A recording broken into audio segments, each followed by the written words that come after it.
Hey guys, welcome to this week's episode of Games Like Zelda. I'm your host, Bastian. I sort of kind of lied to you a little bit last week. I didn't mean to, I promise. But at that point in time, I really thought that what I was going to do this week was just cover a whole series, and that was going to be the East series. But truth be told, as I was recording this video, I spent 2/3 of my time talking about the first two East games, and then kind of realized, you know, they kind of deserve their own episode. So, slight change in plans. We're going to be talking about East 1 and 2, and then next week we'll talk about the remaining games in the East series. So, let's get to East 1 and 2. The first two East games was originally meant to be one game, but they realized some technical limitations or something along those lines. So what they did is they went ahead and divided it into two separate games, which kind of makes sense in retrospect because they do have two different plots. I mean, it is true that the first plot is incorporated into the second plot a bit, but it still feels like two separate games. So let's talk about the main character a little bit. His name is Adol Christian, and he's basically famous for being basically the only redhead in the entire East universe. Everybody talks about him as Adol the Red, and it's very unusual that he has such flaming red hair. Then there's also his friend Dogi, who is known as the Wall Crusher, or Wall Breaker, because he's always, for some inexplicable reason, needing to break through walls to save Adol. The East games take place in kind of like a fictional version of Europe, basically. So you'll often travel to various locales whose names seem a little familiar, but not quite. And many East games involve Adol having some sort of unfortunate incident on a ship. He's usually sailing somewhere, and then some disaster happens, and he's stranded ashore. Or something happens involving him just not being able to get back on the ship and head out, so he goes on adventures. So while it is an action-adventure RPG overhead perspective game, and it kind of feels quite Zelda-like in that regards, its actual gameplay is quite a bit different. You do not press a button to swing your sword. What happens is you simply have your sword out, and you bump into enemies. It's called the bump system, which unfortunately is not as super sexy awesome as it sounds. But basically, that's all there is to it. Now, there is some strategy involved because you can't just attack an enemy straight on and expect to defeat it. If you try to do that, oftentimes it will cause you more damage than you cause it. So you've got to kind of step to the side, attack enemies from angles or from the back.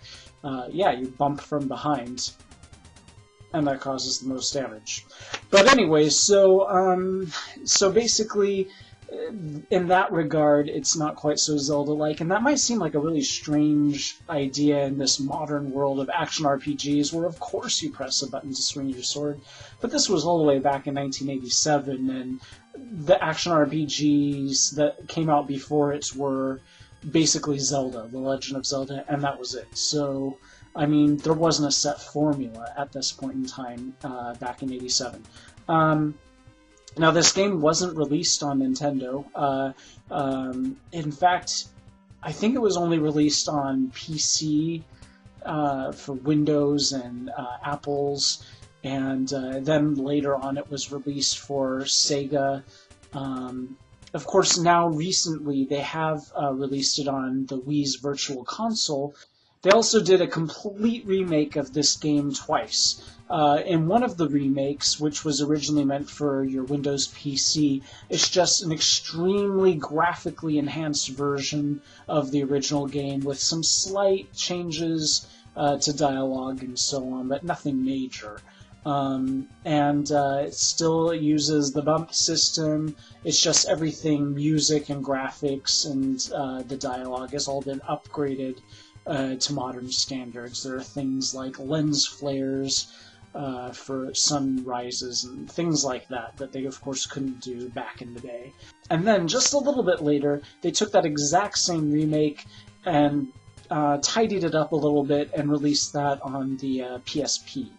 Now, for the Nintendo DS, what they did is a complete reimagination where it's like 3D models, but it's still an overhead perspective style game, but with 3D models instead of sprites. And for the 3DS, they incorporated two different types of gameplay that you could choose between. Either you could use your stylus, and it would play a whole lot like Phantom Hourglass or Spirit Tracks. You would, tap enemies, and then the main character would run up to those enemies and attack them, just like Link from Spirit Tracks or Phantom Hourglass. Or you could control it with buttons, and this time, in this remake, you actually have a sword button. A lot of die-hard Ys fans do not care for the DS remake because they feel like it strays too far from the original idea of the first game, but I personally think it's my favorite iteration of the first Ys game, probably because it's the most Zelda-like in my opinion. So everything that I basically said about Ys 1, I can then say about Ys 2. They did a graphically enhanced remake for the PC, and then later that exact same remake for the PSP, and then a complete remake for the DS. In fact, both the Ys 1 and Ys 2 come on that same DS cartridge. So that's Ys 1 and 2. Really good games, very short, very basic, but I think worth a shot. And that's it for this week in games like Zelda. Next week, as you already know, we're going to be talking about the rest of the games in the Ys series, so see you then, guys. Bye!